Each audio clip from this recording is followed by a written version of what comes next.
Today's recipe calls for some brown adult juice, also known as spiced rum. I'm going to show you how to make a broken leg cocktail. This stuff is perfect for the fall season. So with that said, let's get started. The first thing we're going to do is heat up 1 cup of homemade apple cider in a small saucepan over low heat. You can also use the radioactive box, also known as a microwave, to heat up your apple cider. All we're trying to do is slightly warm up our apple cider, and it's best to use homemade apple cider if you can. I'll leave a link in the description so you can go check that video out. And also, you can use store-bought apple cider if you choose. It'll work the same. The next thing we're going to do is make some homemade maple whipped cream to throw on top of our cocktail. So in a large bowl, you're going to add some heavy whipping cream, a small splash of vanilla extract, and some good pure old maple syrup. And it's going to take quite a bit of maple syrup for this, so you're going to use more than you actually think to really get that flavor of maple. And we're going to add a small pinch of some coarse ground kosher salt. This will really help enhance the maple flavor. And you're going to whisk your face off until you get a nice stiff peak on your whipped cream. In the end, I think I used about 2 tablespoons of maple syrup to get that nice delicious maple flavor in our whipped cream. And it's really up to you on how mapley you want it, so you can start with about a tablespoon and adjust it as needed. And I have a full video on how to make homemade whipped cream. I'll also leave a link in the description so you can go check that video out. The only difference with this recipe is we exchanged the powdered sugar for the maple syrup as the sweetener. If you wanted it really sweet, you can leave the powdered sugar and then add the maple syrup. It's really up to you. You're really going to whisk your face off to make your whipped cream. I had to work a lot harder than I really wanted to make this stuff, but in the end,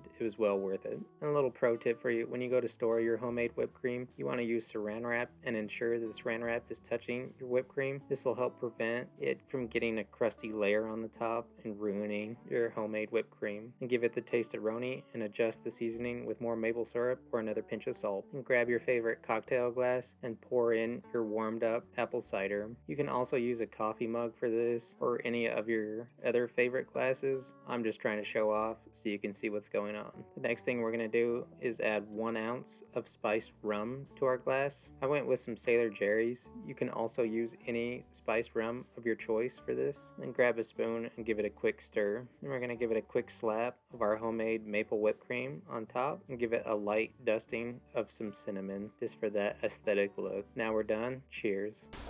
Alright, now that our cocktail is done, let's give it the old taste-a-roo. But first, I want to talk about the cocktail itself and a little backstory behind it. So this cocktail is super basic, of course. It's really simple. There's not a whole lot to it.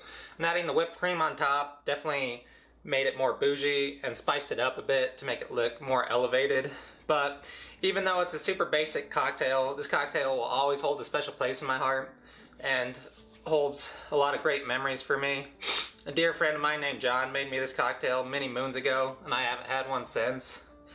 And I think he's made all of us this cocktail a time or two back in the day. It takes me back to the good old days when things were a lot easier and things were way simpler. Reminds me of going out to the house and hanging out and shooting the breeze and sharing stories and just laughing and getting great advice from a good old man. Those were the days. So cheers to you, John, you overall wearing son of a bitch. The cocktail came out really great. The homemade apple cider had a whole week to chill and hang out, so I think the flavors got deeper and a lot richer on it. So it's super appley, then cinnamon shines through. Then that homemade maple whipped cream on top adds some sweetness and the mapley flavor to make it more of a fall-esque type of cocktail. And then the spiced rum in there kind of warms you up and puts hair on your chest. Overall, it's just a great drink to warm you up, and it's really nostalgic, and yeah, it's super good. Enjoy this on a cool fall day or anytime in the winter season, so cheers. Alright, that's it for today's video. This recipe is really simple and there's not a whole lot to it. You can easily leave out the alcohol to make this drink for the kids or for people that don't drink alcohol, and it'll come out just as great, I promise.